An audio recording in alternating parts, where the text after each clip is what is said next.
আব্বু জিজ্ঞেস করলেন যে ফাঁসির মসজিদে যাব কি পরে যাব, লুঙ্গি পরে যাব না পায়জামা পরে যাব। আমি বললাম আব্বু পায়জামাটা পরে যাবেন। সরি, কথাটা আসলে বলতে একটু কষ্ট হচ্ছে। রাত্রেবেলা হয়তো লাশটা নিয়ে যাবে, তোমরা আম্মুকে নিয়ে যেও না রাত্রে, এত রাত্রে আসলে তোমার আম্মুর কষ্ট হবে, তোমরা দুই ভাই যেও, আর তুমি আমার জানাজা পড়াবা, সেটা বললেন। আম্মু ছিলেন, আমার ভাইরা ছিল, বোনরা ছিল। তো আব্বুকে দেখলাম আমরা খুব শান্তভাবে নামাজ পড়ছেন, দোয়া করছেন। পাশে একটা বিড়াল বসেছিল, একেবারে পা ঘেঁষেই পশ্চিম মুখে আব্বু বসেছিলেন, বিড়ালটাও পাশে বসেছিল। তো আমরা গেলাম, আব্বু বললেন যে তোমরা আসছো। আসলে একটু কান্না চলে আসে কথা বলতে গেলে, সরি।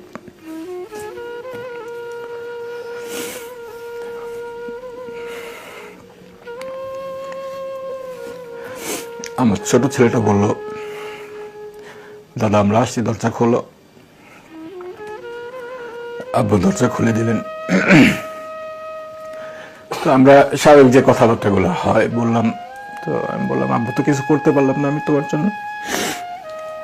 আব্বু বললেন যে ভাগ্যে যেটা আছে সেটা তো আমরা চেঞ্জ করতে পারবো না।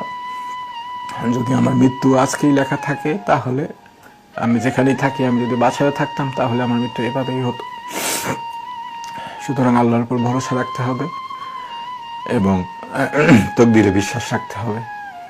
তারপরে আমাদের কিছু দিক নির্দেশনা দিলেন ফ্যামিলিগত বিষয়ে এবং বললেন যে রাত্রেবেলা হয়তো লাশটা নিয়ে যাবে, তোমরা আম্মুকে নিয়ে যেও না রাত্রে, এত রাত্রে আসলে তোমার আম্মুর কষ্ট হবে, তোমরা দুই ভাই যেও, আর তুমি আমার জানাজা পড়াবা, সেটা বললেন। এরপরে জিজ্ঞেস করলেন যে ফাঁসির মসজিদে যাব কি পরে যাব, লুঙ্গি পরে যাব না পায়জামা পরে যাব। আমি বললাম আব্বু পায়জামাটা পরে যাবেন। সরি, কথাটা আসলে বলতে একটু কষ্ট হচ্ছে। তো এইভাবে আমরা, তারপরে আব্বু লম্বা দোয়া করলেন, সবার জন্য দোয়া করলেন, দেশের জন্য দোয়া করলেন। তো একটা খুব সিগনিফিকেন্ট কথা বলেছিলেন যে দোয়াতে, যে আল্লাহ যারা আমাকে এভাবে মিথ্যা অপবাদ দিল তাদেরকে তুমি হেদায়েত দান করো, আর যদি হেদায়েত তাদের নসিবে না থাকে তাহলে সত্যটাকে প্রতিষ্ঠিত করো। উনি কিন্তু কারো ধ্বংস কিংবা এগুলা কিছু বললেন না।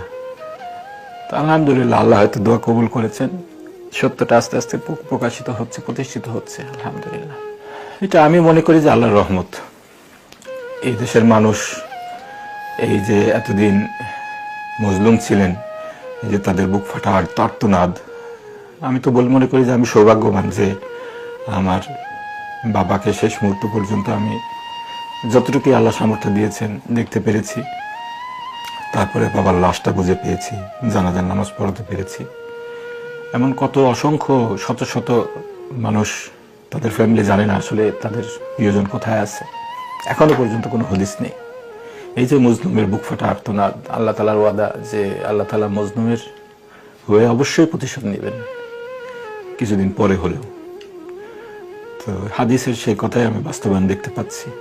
তারপরে অবশ্যই ধন্যবাদ দিতে হয় এদেশের ছাত্র জনতা, যারা বুকের তাজা রক্ত ঢেলে এদেশকে ফ্যাসিবাদের কবল থেকে মুক্ত করেছে।